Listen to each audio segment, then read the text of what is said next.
என் நெஞ்சில் குடியிருக்கும்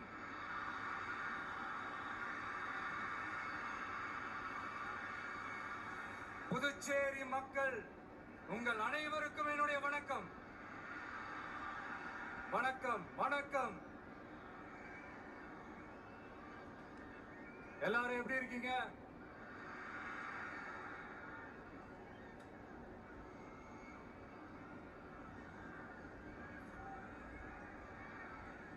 இந்த ஒன்றிய அரசுக்கு தான் தமிழ்நாடு ஒரு தனி மாநிலம், புதுச்சேரி ஒரு தனி யூனியன் பிரதேசம். அவங்களுக்கு தான் தமிழ்நாடு தனி, புதுச்சேரி தனி, இப்படி எல்லாம் இருப்பாங்க. ஆனா நமக்கெல்லாம் அப்படி கிடையாதுங்க. நாமெல்லாம் வேறு வேறு கிடையாது. நாம எல்லாரும் ஒண்ணுதான்.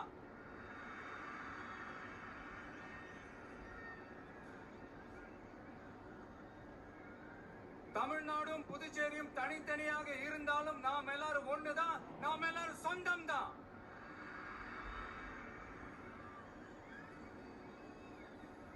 வேற வேற வீட்டுல, வேற வேற ஊர்ல, வேற நாட்டுல, வேற ஸ்டேட்ல இருக்கிறதுனால நாம் எல்லாரும் சொந்தங்கள் இல்லைன்னு ஆயிட முடியுமா? அது எப்படி முடியும்? இப்ப பாத்தீங்களா, ஒருத்தருக்கு ஒருத்தர் பார்த்துக்கும் போது அந்த பாச உணர்வு, அதுதாங்க. அது மட்டும்தான். அது இருந்துட்டாலே போதும், வேற எதுவுமே தேவையில்லை.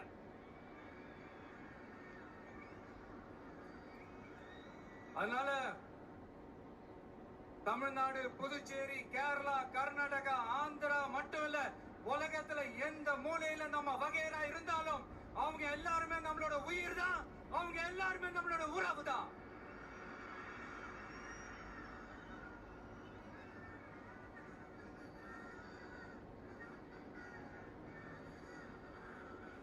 புதுச்சேரினாலே உடனே ஞாபகத்துக்கு வர்றது மணக்குள விநாயகர், அரவிந்தர் ஆசிரமம், பில்லியனூர் மாதான் சொல்லி இவங்க எல்லாரும் ஞாபகத்துல வருவாங்க. அது மட்டும் இல்ல, மகாகவி பாரதியார் அவர்கள் இருந்த மண், பாவேந்தர் பாரதிதாசன் அவர்கள் பிறந்த மண். அது மாதிரி இன்னும் சிறப்புகளை அடுக்கிக்கிட்டே போலாம். ஆனா அரசியல்னு வந்துட்டா ஒரு முக்கியமான விஷயத்தை பத்தி நம்ம சொல்லியே ஆகணும். 1977 புரட்சி தலைவர் எம்ஜிஆர் அவர்கள் தமிழ்நாட்டில் ஆட்சி அமைச்சாங்க. ஆனா அதுக்கு முன்னாடியே 1974லயே இங்க புதுச்சேரியில அவங்களோட ஆட்சி அமைஞ்சது. அதனாலதான் அப்பவே சொன்னாங்க, நமக்காக வந்தவர் எம்ஜிஆர், அவரை தமிழ்நாட்டில் மிஸ் பண்ணிடாதீங்கன்னு நமக்கு அலர்ட் பண்ணதே புதுச்சேரி தான். அப்படிப்பட்ட புதுச்சேரியை நம்மளால மறக்க முடியுமா? அது மட்டும் இல்ல, இங்க இருக்கிற மக்கள் தமிழ்நாடு மாதிரியே புதுச்சேரி மக்களும் என்ன கிட்டத்தட்ட ஒரு 30 வருஷமா என்ன தாங்கி பிடிச்சுக்கிட்டு இருக்கிறீங்க.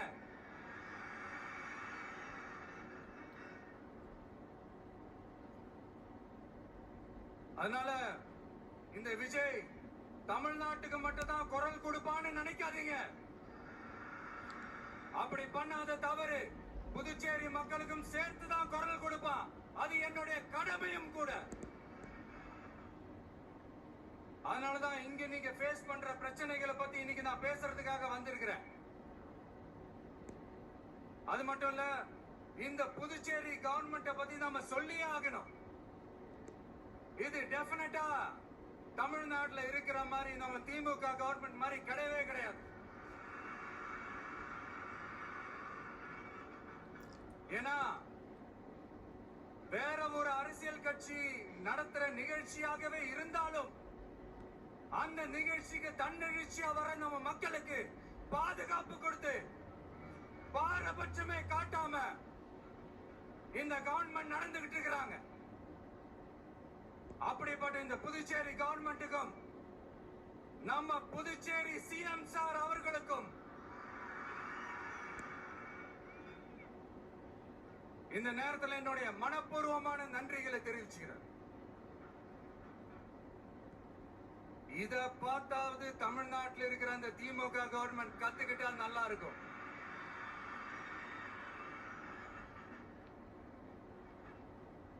ஆனா அவங்க கத்துக்க மாட்டாங்க. பரவாயில்ல, வரப்போற எலெக்ஷன்ல 100% கத்துக்குவாங்க. அத நம்ம மக்கள் பார்த்துக்குவாங்க.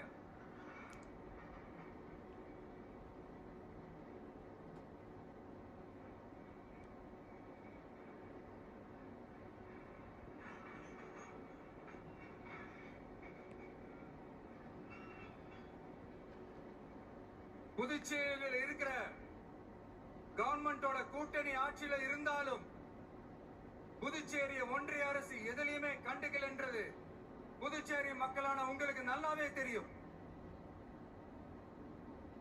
மாநில அந்தஸ்து கோரிக்கையை மட்டுமா கண்டுக்கல, இங்க வளர்ச்சி ஏற்படவும் துணை நிக்கவே இல்லைன்னு கேள்விப்படுறோம். இந்த புதுச்சேரிக்கு இன்னும் மாநில அந்தஸ்து கொடுக்கல.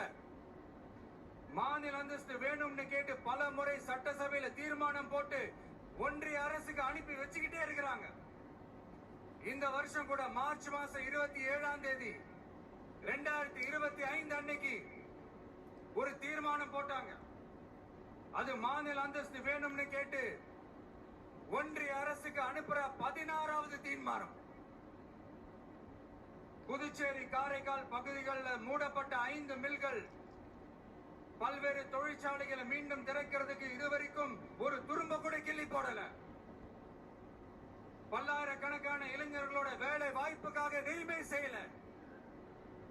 இங்க ஒரு ஐடி கம்பெனி உருவாகணும்ன்ற எண்ணமே இல்ல. அத பத்தி யார் பேசினாலும் அது அவங்க காதல விழவே விழல. இங்க ஒரு அமைச்சரை ஊழல் குற்றச்சாட்டுல பதவி விட்டு நீக்கப்பட்டு அந்த இடத்துக்கு இன்னொருத்தரை நியமிச்சு 200 நாள் ஆச்சு. இன்னும் அவருக்கு ஒரு இலாக்காவே தரல. இந்த செயல் சிறுபான்மை மக்களை அவமானப்படுத்துறதுன்னு அந்த மக்களே சொல்றாங்க. புதுச்சேரியோட முக்கிய அங்கமாக இருக்கிற காரைக்கால், மாகே, ஏனாம் பகுதிகளில் எல்லாம் முன்னேற்றமே இல்லைன்னு அந்த பகுதி மக்கள் சொல்லிக்கிட்டே இருக்கிறாங்க. குறிப்பா காவிரியோட கடைமடை பகுதியான காரைக்காலை மொத்தமா கைவிட்ட மாதிரி தான் இருக்குது. இது எல்லாமே முன்னேற்றம் அடையணும். டூரிஸ்ட் பிளேஸ் ஆன புதுச்சேரியில போதுமான அளவு பார்க்கிங் வசதி இல்ல, போதுமான அளவு கழிப்பறை வசதி இல்ல. இதெல்லாமே மேம்படுத்தணும். புதுச்சேரி கடலூர் மார்க்கமான ரயில் திட்டம் வேணும்ங்கிறது நீண்ட கால கோரிக்கை. புதுச்சேரி மக்களுக்கு ஒன்னே ஒண்ணுதான் சொல்லணும், இந்த திமுகவை நம்பாதீங்க. அவங்களுக்கு உங்களை நம்ப வச்சு ஏமாத்துறது தான் அவங்க வேலையே.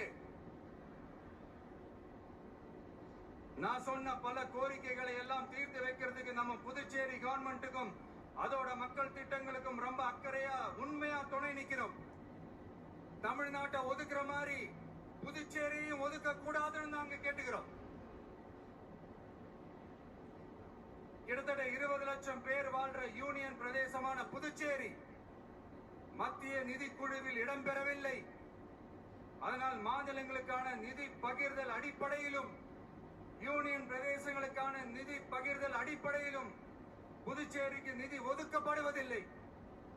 அதனால ஒவ்வொரு ஆண்டும் புதுச்சேரிக்கு தோராயமாகவே மத்திய அரசு நிதியை விடுவிக்கிறது. அந்த நிதியும் அரசு ஊழியர்களின் சம்பளம், ஓய்வூதிய தொகை உள்ளிட்ட திட்ட செலவுகளுக்கே சென்று விடுவதால் மீத தேவைக்கு வெளிச்சந்தையிலும் கடன் பத்திரங்களை கடன் வாங்குகிறது புதுச்சேரி. இந்த நிலைமை மாறணும்னா ஒரே வழி, மாநில அந்தஸ்து நம்ம புதுச்சேரி மக்களோட பல்லாண்டு கால கோரிக்கை. புதுச்சேரிக்கு போதுமான நிதி வரத்து இல்லாததுனால வெளியே கடன் வாங்க வேண்டியதா இருக்கு. புதுச்சேரியோட கடனை குறைச்சு தற்சார்பு பொருளாதாரத்தை வளர்த்தெடுக்க திட்டங்கள் வகுக்கப்பட வேண்டும். மாநில அந்தஸ்து வாங்கினா மட்டும் போதாது இல்லையா, தொழில் வளர்ச்சியும் தேவையாச்சே. புதுச்சேரி தென்னிந்தியாவின் முன்னணி இண்டஸ்ட்ரியல் ஹப்பாக மாற்ற எல்லா முயற்சிகளும் எடுக்க வேண்டும். இந்திய அளவில் ரேஷன் கடைகளே இல்லாத மாநிலம் புதுச்சேரி தான். ஏழை எளிய மக்களுக்கு வாழ்வாதாரமே ரேஷன் கடைகள் தான். மற்ற மாநிலங்கள்ல இருக்கிற மாதிரி இங்கேயும் அரிசி, சர்க்கரை, பருப்பு, கோதுமை, எண்ணெய்னு அனைத்து பொருட்களும் வழங்கும் முறை சீராக்கப்பட வேண்டும். கடைசியா மீன் பிடிக்க செல்லும் காரைக்கால் மீனவர்களை அடிக்கடி கைது செய்யும் இலங்கை கடற்படை அவர்களின் படகுகளையும் பறிமுதல் செய்து விடுகிறது. அதனால் நீண்ட போராட்டங்களுக்கு பிறகு அவர்கள் விடுவிக்கப்பட்டாலும் படகுகள் கிடைக்காததால் ஒரு மோசமான நிலைக்கு தள்ளப்படுகின்றனர். இந்த நிலை மாற வேண்டும். நான் மறுபடியும் சொல்றேன், இந்த விஜய் புதுச்சேரி மக்களுக்காகவும் எப்பவும் துணை நிற்பான்.